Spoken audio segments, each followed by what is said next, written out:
બનાસકાંઠાના યાત્રાધામ અંબાજીમાં કોંગ્રેસ સાંસદ ગેનીબેન ઠાકોરે માતાજીના દર્શન કર્યા।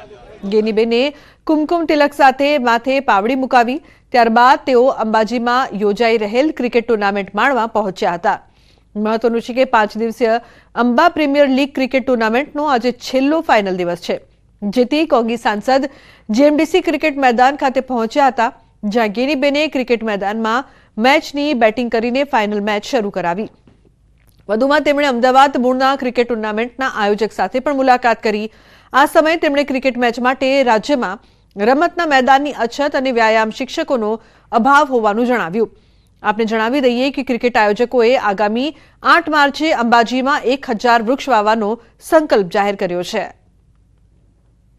आगे तमाम गुजरात ની અંદર એક મોટી સમસ્યા છે કે ખેલ છે ગુજરાત અને રમશે ગુજરાત અનેક નારા તો આપણે સાંભળીએ છીએ, પણ સ્કૂલોની અંદર જે વ્યાયામના શિક્ષકો હોય એ શિક્ષકો નથી, કોઈ ગામોની અંદર ગ્રાઉન્ડ નથી। સારી વર્ષગાંઠે અમારે જવાનું હતું યુરોપ, પણ બેને કીધું કે ના આપણે અહીંયા અંબાજીમાં કરીએ, એટલે અંબાજીની પબ્લિક માટે અમે 32 ટીમો વચ્ચે એપીએલ ટુર્નામેન્ટ રાખી હતી અને એની સાથે અમે ઓપનિંગના દિવસે સંકલ્પ પત્ર સાઇન કરાવ્યો છે।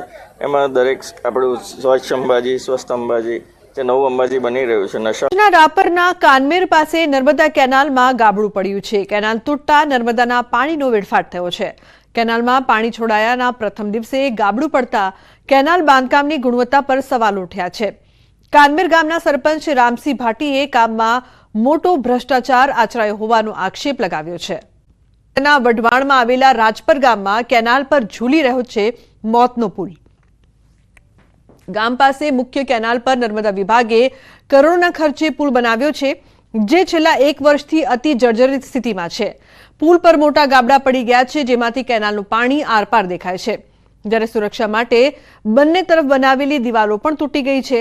અતિ વિસ્માર બનેલ આ પુલ પરથી સ્કૂલ, બસ, ભારે વાહનો સહિત રોજના સેંકડો વાહનો પસાર થાય છે, ત્યારે વાહન ચાલકોને સતત અકસ્માતનો ભય સતાવી રહ્યો છે। આ પુલ ગમે ત્યારે ધરાશાયી થઈ શકે એવી સ્થિતિમાં છે।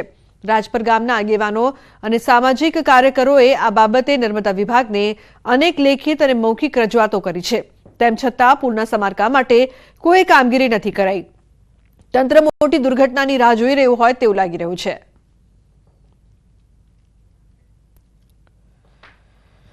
ત્યાં નારું તૂટી ગયું, પણ કોઈ એ લોકો કેનલ વાળા ધ્યાન દેતા નથી, બરોબર। અમે અનેક વખત રજૂઆત કરી છે। તકલીફમાં હું આ નિશાળે જવા માટે છોકરાને પુલ નડે છે, બધા ગાડીઓ વાળાને પુલ નડે છે, પડી જવાનો શક્યતા છે। 5-6 ગામને મેન રસ્તો છે, કણગઢ, અણંદ્રા, ભદ્રસિંહ બધે જવા માટે છે। પુલ હાવ જર્જરિત ગાબડા પડી ગયેલા છે। એ પુલનું સમારકામ વહેલી તકે કરાવે અથવા રિપેરિંગ કરાવે કે નવો બનાવરાવે એવી માંગ છે રાજપર ગામની। અત્યારે પુલની પરિસ્થિતિ હાવ નો હાલવા જેવી છે, પણ તોય છતાં ચાલે છે। માણસો ગમે ત્યારે પડી શકે એની કઈ ઓલી નથી। જે આ નાડાની હાલત તમે જોઈ શકો છો, એકદમ જર્જરિત હાલત છે, જે ગમે ત્યારે તૂટી પડે એમ છે, એની કોઈ ગેરંટી નથી કે આ શું થાય। અહીંયા બાળકોના સ્કૂલની બસો પણ ચાલતી હોય છે, એ સિવાય ખેડૂતોની અવર જવર થતી હોય છે, ભારે વાહનો આવતા હોય છે, અને એના લીધે પુલ છે એ વાઇબ્રેટ થાય છે અને ઘણી બધી હાલાકી પડે એવું છે। વઢવાણ તાલુકાના રાજપર અને આસપાસના 8 થી વધુ ગામોને જોડતા નર્મદા કેનાલનો પુલ પર છેલ્લા 2 વર્ષથી જર્જરિત હાલતમાં હોવા છતાં તંત્ર દ્વારા આ મામલે કોઈ નક્કર કાર્યવાહી કરવામાં આવી રહી નથી। ખાસ કરીને જો પુલની હાલત જોવામાં આવે તો પુલની ઠેર ઠેર ગાબડા મોટા પડી ગયા છે, અને આ પુલ પરથી સ્કૂલ વાહન સહિતના અનેક વાહન ચાલકો દરરોજ મોટી સંખ્યામાં પસાર થઈ રહ્યા છે। તેમ છતાં તંત્ર દ્વારા આ મામલે કોઈ નક્કર કાર્યવાહી કરવાના બદલે માત્ર અને માત્ર ગ્રામજનોને આશ્વાસન આપવામાં આવી રહ્યા છે। આ પુલની નીચેથી સુરેન્દ્રનગર જિલ્લાને જોડતી સૌથી મોટી નર્મદા કેનાલ છે, આ કેનાલ પસાર થઈ રહી છે, ગમે ત્યારે આ પુલ છે ધરાશાયી થઈ શકે તેવી સ્થિતિ છે। અગાઉ સુરેન્દ્રનગર જિલ્લામાં વસ્તડી પાસે એક પુલ છે એ ધરાશાયી થયો હતો, ત્યારે ફરી આ પુલ જે છે એ ધરાશાયી થયા અને કોઈ દુર્ઘટના સર્જાય તેની તંત્ર રાહ જોઈ રહ્યું હોય તેવું લાગી રહ્યું છે। ત્યારે કોઈ દુર્ઘટના સર્જાય અને કોઈ લોકો જાનહાનિનો ભોગ બને તે પહેલા તંત્ર દ્વારા યોગ્ય કાર્યવાહી કરાય તેવી ગ્રામજનોની માંગ છે। સાગરથી પાણીની પાઇપલાઇનમાં ભંગાણ, કારટા જૂથ પાણી પુરવઠાની પાઇપ લીકેજના કારણે 20 ફૂટ ઊંચા ફુવારા ઉડ્યા। લીકેજના કારણે ગામમાં પાણી। તો 66 ગામ કારન્ટ જૂથ પાણી પુરવઠા યોજનામાં ભંગાણ। છેલ્લા 3 મહિનાથી લીકેજની રજૂઆત તંત્ર દ્વારા ધ્યાને ન લેતા મોટું લીકેજ. પાટણથી ધારાસભ્યએ ખેડૂતોને સાથે રાખીને ધરણા કર્યા. ખેડૂતોને રૂપેણ નદીમાંથી પાણી આપવા માંગ. દિનેશ ઠાકોરે ખેડૂતોને સાથે રાખી ઉતર્યા ધરણા પર. ખેડૂતોની સિંચાઈ માટે રૂપેણ નદીમાં પાણી છોડવા અનેકવાર રજૂઆત કરી, છતાં પાણી ન છોડાતા ધરણા કાર્યક્રમ. ચાણસમાં હારીજ, સમી તેમજ શંખેશ્વર વિસ્તારને ખેડૂતોની સિંચાઈનું પાણી મળી રહે તે માટે રૂપેણ નદીમાં પાણી છોડવાની માંગ છે. તો ચાણસમાં નર્મદા કચેરી બહાર કોંગ્રેસ ધારાસભ્ય સહિત મોટી સંખ્યામાં ખેડૂતો બેઠા છે ધરણા પર. ગ્રાન્ટેડ શાળાઓની સ્થિતિ દયનીય બની છે. છેલ્લા 15 વર્ષથી ક્લાર્ક અને પટાવાળાની ભરતી ન થતા સંચાલકોમાં રોષ વ્યાપ્યો છે. શાળા સંચાલક મંડળના પ્રમુખે દાવો કરતા કહ્યું કે રાજ્યની 70% શાળાઓમાં પટાવાળા અને ક્લાર્કની અછત છે. રજૂઆત છતાં ભરતી ન કરાતી હોવાનો તેમણે આક્ષેપ કર્યો. વધુમાં સ્કૂલોની કથળતી હાલતને લઈને ગ્રાન્ટેડ સ્કૂલોમાં ગ્રાન્ટની રકમ વધારવાની માંગ કરી છે. તો જ્ઞાન સહાયક શિક્ષકોના સ્થાને સ્કૂલોમાં પ્રવાસી શિક્ષકો આપવા શાળા સંચાલક મંડળે માંગ કરી છે. આજે ગુજરાતની ગ્રાન્ટેડ શાળાઓમાં 1200થી વધુ આચાર્યોની જગ્યા ખાલી છે અને અમારા ત્યાં હાયર સેકન્ડરીની અંદર અંદાજે 7,500 શિક્ષકોની જગ્યાઓ ખાલી છે.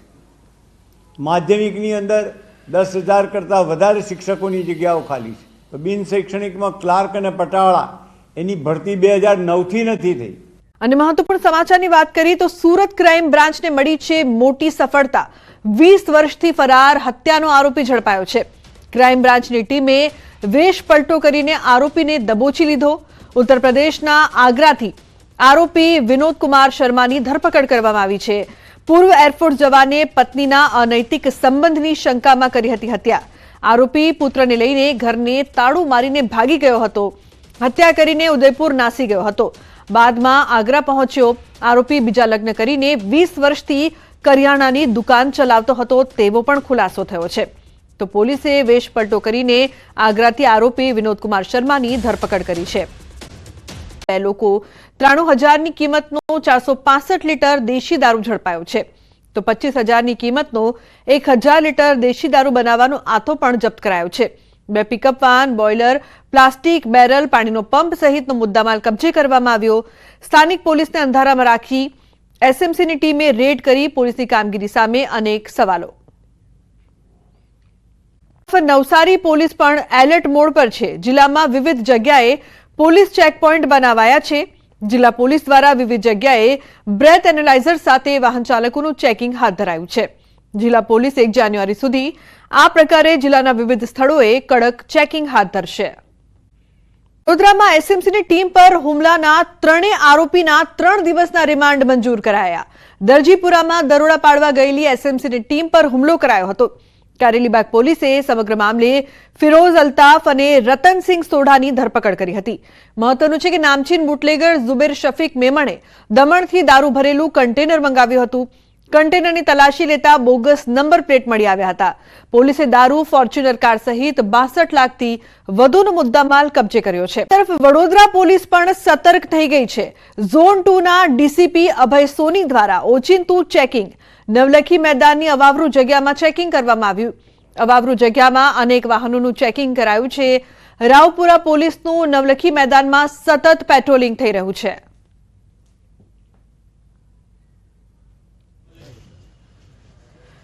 તો વડોદરા પોલીસના ઇન એક્શનના ડ્રોન શોટ્સે સાઉથની ફિલ્મ જેવો માહોલ બનાવ્યો. 31માં પોલીસની તૈયારી અંગે વડોદરા પોલીસ કમિશનરે કહ્યું, નવા વર્ષની શાંતિપૂર્ણ માહોલમાં ઉજવણી થાય તે માટે પોલીસ છેલ્લા 1 અઠવાડિયાથી પૂર્વ તૈયારી કરી રહી છે.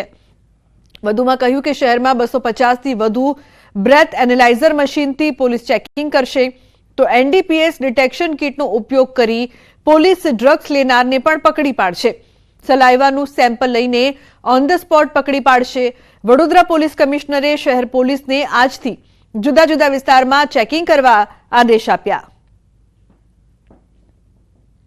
तो अपना मोबिलिटी, अपना communication equipment, law and order maintenance and enforcement माटेના સાધનો સાથે સાથે બ્રેથ એનાલાઇઝર અને ડ્રગ એનાલાઇઝ કિટ સાથે શહેર પોલીસ સુસજ્જિત થઈને 31 ડિસેમ્બરના જે કાર્યક્રમ છે અને એક સુરક્ષિત માહોલમાં સંપન્ન કરવા માટે સુસજ્જિત બનીને ઉતરી છે. તો 31 ડિસેમ્બર તેમજ નવા વર્ષની ઉજવણીને લઈને અમદાવાદ શહેર પોલીસે એક્શનમાં આવી છે. શહેર પોલીસ દ્વારા પ્રોહિબિશન ડ્રાઈવનું આયોજન કરવામાં આવ્યું છે. લિસ્ટેડ બુટલેગરો સામે વધુમાં વધુ કેસ કરવાની સૂચના આપવામાં આવી છે. તો શહેર પોલીસ દ્વારા 500 થી વધુ બોડી વોર્ન કેમેરાનો પણ ઉપયોગ કરવામાં આવશે. 300 જેટલા બ્રેથ એનાલાઇઝરનો પણ ઉપયોગ કરાશે. CG road, SG highway, riverfront, Sindhu Bhavan road પર ચુસ્ત પોલીસ બંદોબસ્ત રહેશે. તો પાર્ટી પ્લોટ તેમજ ક્લબના આયોજકો સામે પોલીસે બેઠક કરી હતી. મહિલાઓની સુરક્ષા માટે શી ટીમ અને મહિલા ક્રાઇમ બ્રાન્ચની ટીમ તૈનાત રહેશે. સ્ટન્ટ કરનાર નબીરાઓ પર ચાંપતી નજર રાખવામાં આવશે. શહેરના સંવેદનશીલ વિસ્તારોમાં ખાસ બંદોબસ્ત રાખવામાં આવશે. તો મહત્વનું છે કે પોલીસ સજ્જ છે. 31 પહેલા પાર્ટી પ્લોટ ક્લબના આયોજકો સાથે પણ પોલીસ દ્વારા ખાસ બેઠક કરવામાં આવી. પ્રોહિબિશન ડ્રાઈવ પણ ચલાવવામાં આવી રહી છે. અમદાવાદ પોલીસ એક્શન મોડમાં જોવા મળી રહી છે.